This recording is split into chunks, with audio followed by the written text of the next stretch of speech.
जैसा कि last episode में हमने देखा कि डेमन वेल टाइगर से लड़ते लड़ते तांगशैंग ने उसे ह्यूमन के अंदर ट्रांसफॉर्म होने के लिए मजबूर कर दिया था और तांगशैंग उस पर इंडेफिनिट विंड वेव्स का यूज करता है जो ट्राइडन की एक टेक्निक है। तांगशैंग इस टेक्निक से डेमन के सारे अटैक्स ट्रैप कर देता है और फिर तांगशैंग रिवील करता है कि क्वान रेंज्यू के साथ फाइट में उसने कई सारी डिवाइन टेक्निक्स के बारे में अंडरस्टैंडिंग गेन की है। ये देखकर डेमन भी बहुत ज्यादा शॉक है क्योंकि उसके ये थंडर बीट्स रोक पाना आसान नहीं था। वो समझ जाता है कि तांगशैंग पोसीडियन की डिवाइन टेक्निक का यूज कर रहा है और फिर तांगशैंग तुरंत निंग रोंगडोंग से उसकी स्ट्रेंथ बढ़ाने को कहता है। डेमन अब अपने वेपन को समन करता है और तांगशैंग उससे हेड ऑन फाइट करने के लिए आगे बढ़ता है। उन दोनों में बहुत आइकॉनिक फाइट हो रही है और तांगशैंग फिर अपने 8 स्पाइडर लेग से भी उस पर हमला करता है। उनमें काफी देर तक ऐसे ही कॉम्बैट हेड ऑन फाइट हो रही है, लेकिन तभी निंग रोंगडोंग नोटिस करती है कि डेमन हवा में इनविजिबल एनर्जी छोड़ रहा है और वो असल में यहाँ आसपास ट्रैप बना रहा है, यानी एक बहुत बड़ा जाल बना रहा है।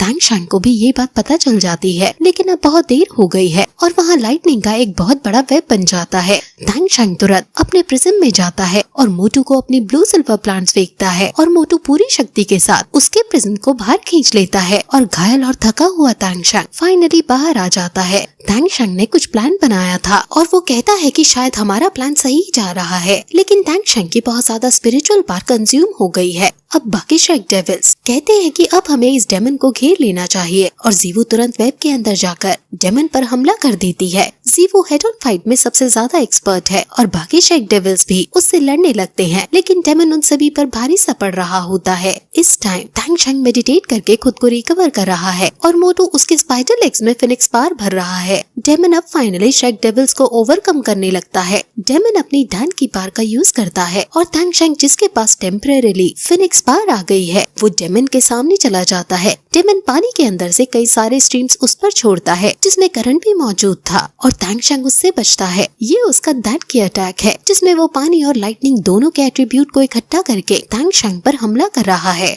तांगशैंग अब अपने स्पिरिट रिंग्स को निकालता है और अपने हैमर का यूज करके वो उसके अटैक से डॉज करते हुए उसकी तरफ बढ़ रहा है। वो हैमर की स्पिरिट रिंग्स का यूज करके उस पर हमला कर देता है और दोनों में फिर से फाइट होने लगती है, जहाँ कभी तांगशैंग उस पर भारी पड़ता है तो कभी वो तांगशैंग पर भारी पड़ता है। डेमन अब अपने डैन की के फुल पावर मोड में आकर अपने स्पिरिट ड्रैगन से तांगशैंग पर हमला करता है और तांगशैंग भी अपने हैमर का यूज करके उस पर हमला करता है, जिसे तांगशैंग तो थोड़ा पीछे धकेल दिया जाता है, लेकिन डेमन पानी में जाकर गिरता है। डेमन इतनी टेरिबल पावर को देखकर हैरान है और उसे ऐसा लगता है मानो वो खुद सी गॉड से ही लड़ रहा हो, लेकिन ये तो सिर्फ एक ह्यूमन बीइंग है, इसलिए उसका डर और ज्यादा बढ़ जाता है। उसे बहुत गुस्सा भी आ रहा है कि वो कैसे हार सकता है, इसलिए वो एक बार फिर से ऊपर आकर अपने फैटल ब्लो का यूज तांगशैंग पर करता है। अब वो अपनी पावर को गॉड लेवल तक पहुंचने देता है और अब मिस्टर दाई समझ जाता है कि क्यों तांगशैंग डेमन से हमें हेड ऑन फाइट ज्यादा देर तक नहीं करने दे रहा है। अब डेमन गॉड लेवल की स्ट्रेंथ पर है और अब तांगशैंग की स्ट्रेंथ भी गॉड लेवल पर पहुंच गई है।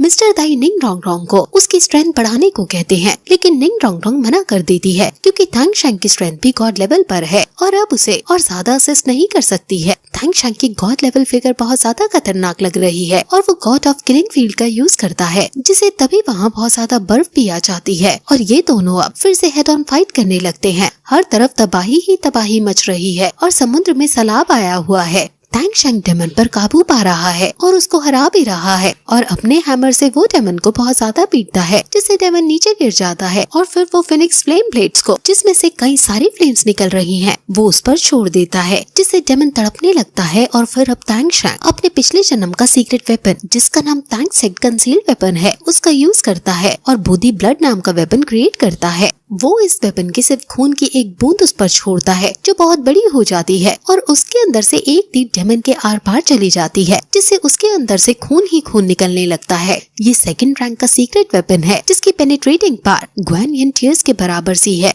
बोधी ब्लड से टोटल 9 एक्सप्लोजन्स उसकी बॉडी में होंगे, जिससे डेमन पूरी तरह से अंदर से फट जाएगा। डेमन नीचे गिर जाता है और फाइनली तड़प तड़प कर मर जाता है। तांगशैंग बहुत ज्यादा थक गया है और शेक डेविल्स उसे संभालते हैं और उसे नीचे लाते हैं। मोटू पूछता है कि वो रेड लाइट क्या था, जिस पर तांगशैंग कहता है वो कंसील्ड वेपन है जिसका नाम बोधी ब्लड है, जो हमारी सोल पावर को कंडेंस फॉर्म में कन्वर्ट करके एक स्पेशल टेक्निक के साथ फायर होता है और जब दुश्मन पर वो पड़ता है तो काफी सारी एक्सप्लोजन्स उसके शरीर में होते हैं। जीवू पूछती है कि वो रेड फिगर क्या था, जिस पर तांगशैंग बताता है कि 6 स्पिरिट रिंग्स को एक साथ यूज करने के बाद शायद उसकी गॉड ऑफ फील्ड म्यूटेट हो गई और तांगशैंग को ये बहुत ज्यादा इनक्रेडिबल फील हुआ था और अब वो पहले इसके अंदर से जो एनर्जी निकली है इसको लेने का डिसाइड करते हैं। तांगशैंग सभी को इसकी एनर्जी को इंजेक्ट करने को कहता है और क्योंकि ये बहुत ज्यादा पावरफुल है और इससे इनकी सोल पावर एनहांस हो जाएगी, सभी मेडिटेट करने बैठ जाते हैं और ये लोग कल्टीवेट करने लगते हैं। डेमन के मरने से और उसकी एनर्जी चारों तरफ फैलने से आसपास का वातावरण बहुत ज्यादा अच्छा हो जाता है और फिर कुछ समय बाद जीवू बताती है कि उसकी बॉडी पहले से ज्यादा स्ट्रॉन्ग हो गई है और अब वो तांगशैंग को स्पिरिट रिंग और सोल बोन को एब्जॉर्ब करने को कहती है। तांगशैंग अब million years old spirit ring absorb करने जा रहा है और ये आसान नहीं होने वाला है। तांगशैंग वहाँ उसको एब्जॉर्ब करने चला जाता है और कहता है कि गॉडहुड अटेन करने के लिए चाहे कितना भी मुश्किल काम यूज क्यों न करना पड़े